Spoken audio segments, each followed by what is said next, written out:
glans is soos kristal.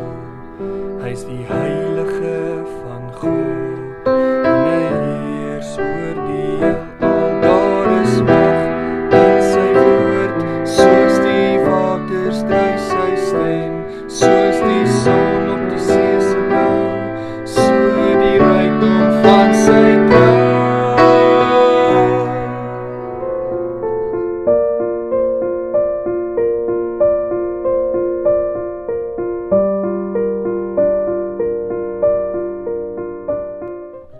Goeiemôre Nories. Ek gaan vanoggend lees ek vir ons net 'n gebed. So as julle net so 'n bietjie rustig is, kom ons buig die hoofde. Ons Vader wat in die hemel is, laat U naam geheilig word. Laat U koninkryk kom. Laat U wil geskied, soos in die hemel, net so ook op die aarde. Gee ons vandag ons daaglikse brood en vergeef ons ons skulde, soos ons ook ons skuldenaars vergewe. En lei ons nie in versoeking nie, maar verlos ons van die bose.